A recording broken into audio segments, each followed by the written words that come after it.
Now, let's go to that former actress turned princess. Now, not so much a princess. Bring in Samantha Foxon, the Sky News entertainment reporter. You got to sit down and watch this Meghan Markle interview before everyone else in Australia got to see of it.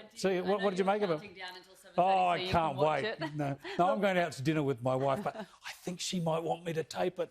It's incredible just how highly anticipated this interview is. So many people around the world are glued to the TV screen today. Of course, in the US it aired, and it will be tonight down under. Look, it was explosive. They promised that it would be. It certainly delivered, Chris.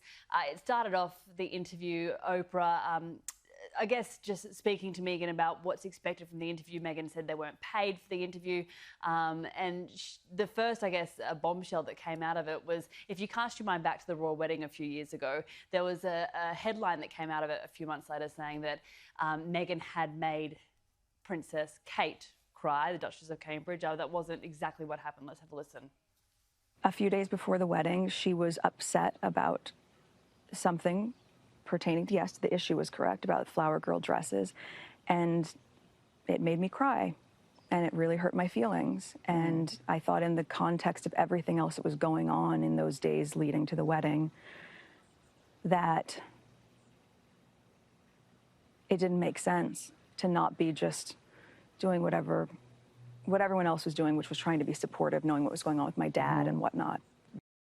So from this first revelation came the theme, I guess, of them not being supported by the British family, and it grew and grew from there. It did get a bit heavier from there on in. Meghan said she suffered mental health issues from not receiving that support from the British family. So were you thinking of harming yourself? Were you having suicidal thoughts? Yes, this was very, very clear. Very clear and very scary. And, you know, I didn't know who to even turn to in that. And one of the people that I reached out to, who's continued to be a friend and confidant, was one of my husband's mom's best friends, one of Diana's best friends.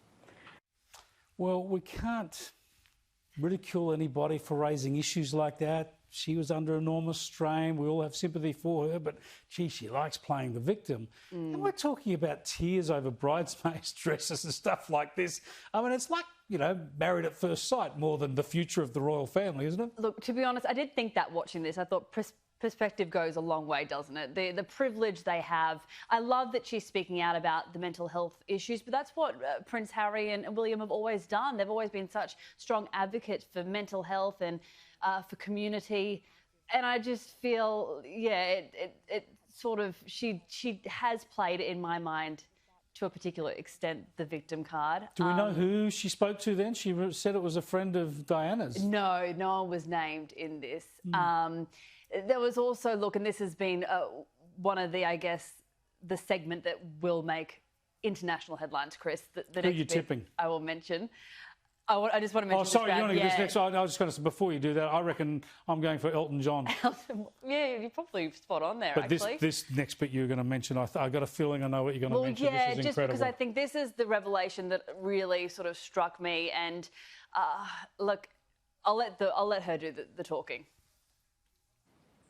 In those months when I was pregnant, all around this same time, so we have in tandem the conversation of, he won't be given security, he's not going to be given a title, and also concerns and conversations about how dark his skin might be when he's born. What? And who is having that conversation with you? What? So, of course, referring there to her pregnancy with Archie. Look, Prince Harry was asked the same question by Oprah later in the interview, and he refused to comment on it at all, as you'd expect. She says that she's relaying stuff that was said to Harry. Yes. But Harry won't say who said that. He won't confirm. Yeah. That's correct. Now, it would be appalling, of course, if this exposed any racism in the royal family. But I think what she said about her children not having titles and whatever is all that's all established protocols because of where they are in the line of succession or whatever. Exactly right, and it's because Prince Charles isn't king right now, and that's how that sort of panned out, I guess. But the biggest issue from them at that period of time was the fact that he wasn't going to have security.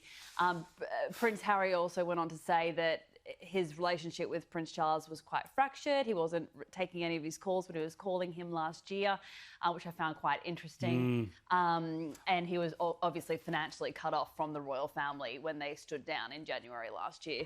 I want to ask you a couple more things about this. But before I do, I want to show you something that Donald Trump said about this a year or so ago. Now, Donald Trump, we all know he gets lots of things wrong. We all know that. We know he, should have conceded the election and all that.